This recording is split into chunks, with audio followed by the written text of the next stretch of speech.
Good morning, it's Chrissy, the Corner for Collectors, and this is Kitchen Essentials with Chrissy. So the last couple videos I talked to you about dehydrating, flatbreads for pizza, and baked potatoes. Today I'm going to tell you one other staple or another staple that I always have in my house. But first I want to show you this. This is a vintage cookbook, Campbell's Cookbook. And I love getting these old cookbooks because some of the best recipes are just very easy peasy ones. And you can spice it up yourself. So I always leave that there also for decoration. But the reason I wanted to show you that was the next essential that you must have in your kitchen is right here. Canned soup. Mostly condensed and cream of soups. So tomorrow's Billy's birthday. And I'm going to be working. So I wanted to make an easy meal because it's hot, something that he would like and that isn't store-bought. So I decided to make mac and cheese and chicken tenders. Now I'm probably not going to show you the chicken tender part today because I just don't feel like it.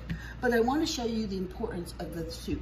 So the first thing I want to tell you is soup is so versatile. Don't just put it in a bowl.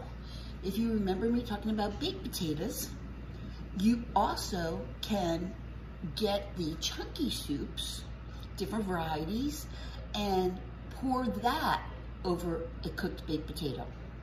Very simple, right? Chicken pot pie. You can get the vegetables, cook up the mixed vegetables, cut up some onions, and then for that I use cream of potato and cream of celery. Now I don't use both cans. I use a half of one and a half of another. And then the rest I put in the freezer. I'll tell you something about that in a second. But today I'm gonna make mac and cheese. So what do you need? You need cheese. So I always make sure I have cheddar cheese soup. This is a great basis for the bottom of your sauce. Then I have regular shredded cheese. And I have a little bit of mozzarella left over, so I'm gonna put it in there. And then I bought Barilla shells. I'm gonna do baked shells. The other thing I bought was some broccoli. Billy's not a big fan of broccoli, but I do like it and I haven't had it in a while, so I'm gonna stick that in there too. So I'm pre-steaming that a little bit, not a lot, because I don't want it to be mushy. So the water's boiling, and I'm gonna get to the mac and cheese part. Two things I want you to know. In my kitchen, I must have a big bowl. There's nothing that infuriates me more than to watch somebody who's doing a cooking show trying to mix stuff together in a tiny little bowl and stuff is going off the sides. Can't stand it. And this isn't even the biggest bowl. I have a bigger one. So, always have a big bowl. Yes, more to clean out, but it's easier to get everything mixed together.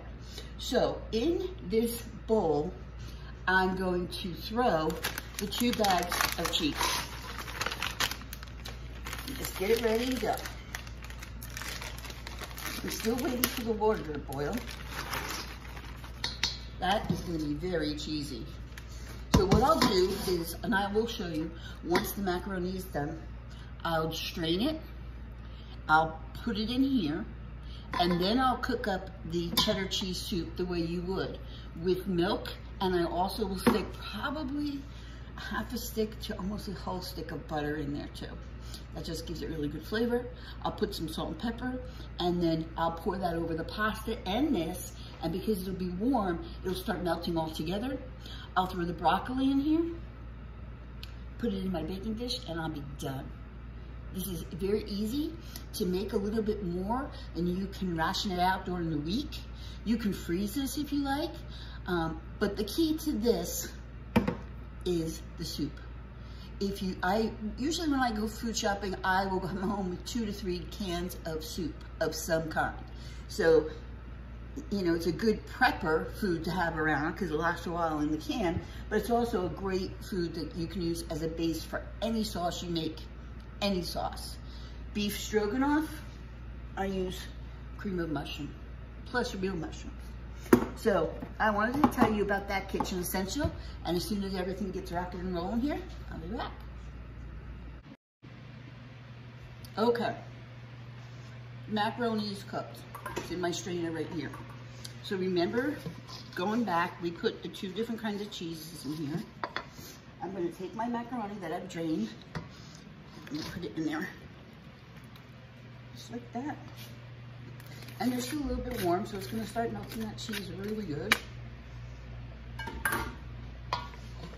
I used 1 whole can of the cheddar cheese soup, a full stick of butter, and now I'm gonna give this a little toss. And as you will start to see, the cheese is gonna start melting. I'm gonna add some pepper. I'm gonna add some salt. You can always add more salt, but you can't take away. So, you know, be gentle on the salt. And my semi-cooked broccoli.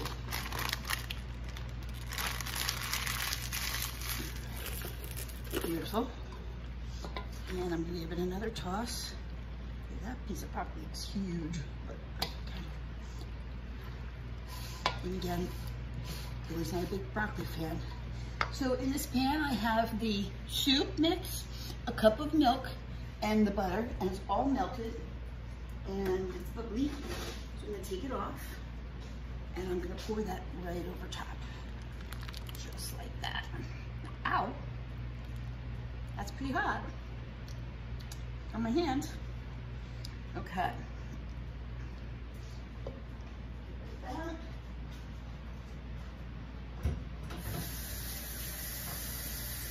So it's not going to be terribly wet. There's just enough for a whole box of macaroni. If you wanted it a little saucier, you could add another can. But really, this looks good. I don't think I would want it to be too much saucier.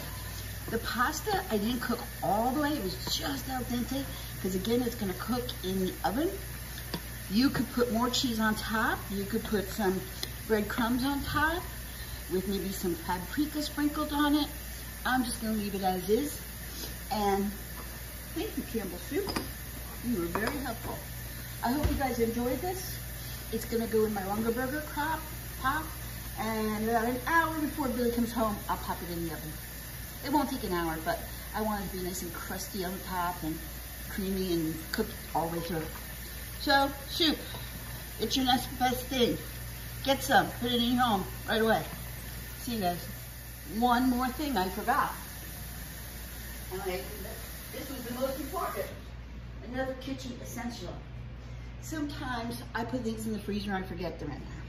Probably everybody does that. What I do is I take an inventory. It doesn't take long. Maybe it'll take you 30, 40 minutes. And I take an inventory, take everything out of the freezer, put it on the countertop. And then I write down what I have. A package of chicken breasts, 3 pork chops, 1 fish fillet. And then I make sure that I mark on the containers what it is, which I usually do before I put stuff in the freezer. And then I put it in the freezer with this little paper on the side. Now, sometimes I like chili on my hot dogs. Billy doesn't like chili on his hot dog. So when I open a can of chili, what I do is I put it in a freezer bag, just enough for 1 person. I write chili on it.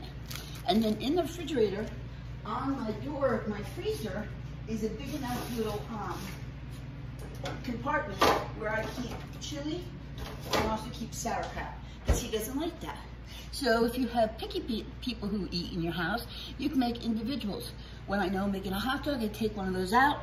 I put it in a little bit of hot water, the whole bag, and then if I need to heat it up even more, I can do that, and then put it on my hot dog.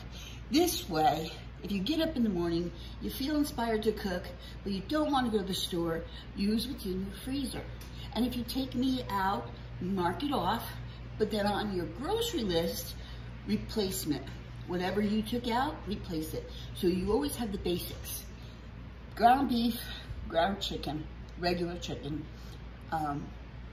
beef cubes, and a steak and some pork chops. And occasionally some fish. So I hope that's helpful to you. Thanks. See you guys soon.